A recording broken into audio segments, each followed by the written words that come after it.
নমস্কার বন্ধুরা, আমার চ্যানেলে আপনাদের সবাইকে স্বাগত জানাচ্ছি। এখন প্রচুর বৃষ্টি হচ্ছে, দিন রাত অবিশ্রান্ত বৃষ্টি হচ্ছে। বৃষ্টি মানে কোনো কাজকর্ম থাকে না, বাড়িতে বসে থাকলে বিভিন্ন ধরনের শুধু খাওয়ার ইচ্ছে জাগে। তো বন্ধুরা, আজকে বৃষ্টি বাদলা আবহাওয়ায় বাড়িতে খিচুড়ি বানিয়েছি। খিচুড়ির সাথে বানাবো চিকেন কষা। চিকেন কষা বানানোর জন্য এখানে 500 গ্রাম চিকেন নিয়েছি, খুব ভালো মতো করে ধুয়ে পরিষ্কার করে নিয়েছি। বড় সাইজের 3টে পেঁয়াজ কেটে নিয়েছি, একটা ক্যাপসিকাম আছে ছোটো সাইজের, একটা টমেটো, এখানে 1.5 ইঞ্চি আদা আর 1 গিট রসুন কুচি কুচি করে কেটে নিয়েছি। আর এখানে আছে 4-5টা কাঁচা লঙ্কা চেরা। তো চলুন বন্ধুরা, আমি চিকেন কষা রান্নাটা শুরু করছি। প্রথম থেকে শেষ পর্যন্ত ধৈর্য ধরে দেখতে থাকুন। তো বন্ধুরা, এখন চিকেন কষা রান্না করার জন্য গ্যাসের ওখানে কড়াইতে আমি আগে থেকে সরষের তেল বসিয়ে দিয়েছিলাম। তেলটা গরম হয়ে দিতে, গরম তেলে সামান্য একটু চিনি, পারফেক্ট কালার আনার জন্য। চিনিটা গলে গেলে তেলটা খুব সুন্দর একটা কালার আসবে। খাবার রান্না করে খেতে যেমন ভালো, রান্না হলে সুস্বাদু হয়, দেখতে ভালো হয়, সেটা আবার ভালো লাগে। তো তখন চিনিটা গলে যাক, তারপর আমি এখানে আর বেশি পেঁয়াজ। চিকেনটা খুব ভালো মতো গলে গেছে, দিয়ে দিচ্ছি 2টো এলাচ, একটা শুকনো লঙ্কা, একটা তেজপাতা। ফোড়নটা খুব ভালো মতো ভেজে নিচ্ছি। তেলটা খুব বেশি গরম আছে, ফোড়নটা দেখুন দেওয়ার সাথে সাথে ভাজা হয়ে গেছে। এরপর দিয়ে দিচ্ছি কোচানো পেঁয়াজ। পেঁয়াজটা লাল লাল করে ভেজে নিচ্ছি, যাতে পেঁয়াজটা তাড়াতাড়ি ভাজা হয় সেই জন্য সামান্য একটু লবণ।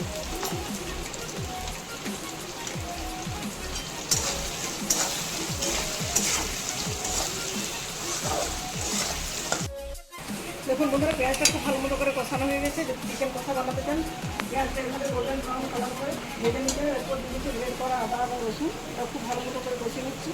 ততক্ষণ পর্যন্ত কষাবো যতক্ষণ না আদা রসুনের কাঁচা গন্ধ হয়ে যায়।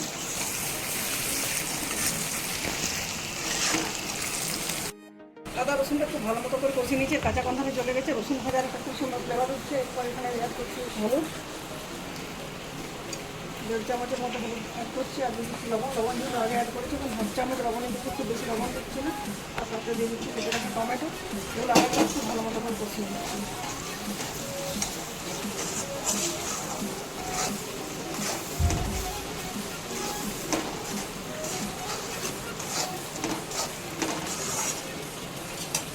এখন আরও 3-4 মিনিট ধরে মশলাটা খুব ভালো মতো কষিয়ে নিচ্ছি। টমেটোটাও সিদ্ধ হয়ে গেছে, হলুদের কাঁচা গন্ধও চলে গেছে। এরপর ধুয়ে রাখা চিকেনটা এখানে অ্যাড করে দিচ্ছি।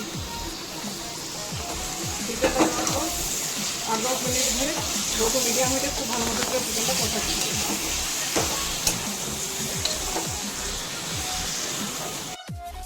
দেখুন বন্ধুরা, ফিরে এলাম 10 মিনিট পর। 10 মিনিট সময়ের মধ্যে চিকেনটা আমার খুব ভালো মতো কষানো হয়েছে। চিকেন থেকে তেলও ছেড়ে দিয়েছে। এবার এখানে অ্যাড করে দিচ্ছি 4-5টা কুচনো কাঁচা লঙ্কা আর দিয়ে দিচ্ছি ক্যাপসিকাম। তেলও দিয়ে আরও 10 মিনিট লো টু মিডিয়াম হিটে আবার কষিয়ে দেবো।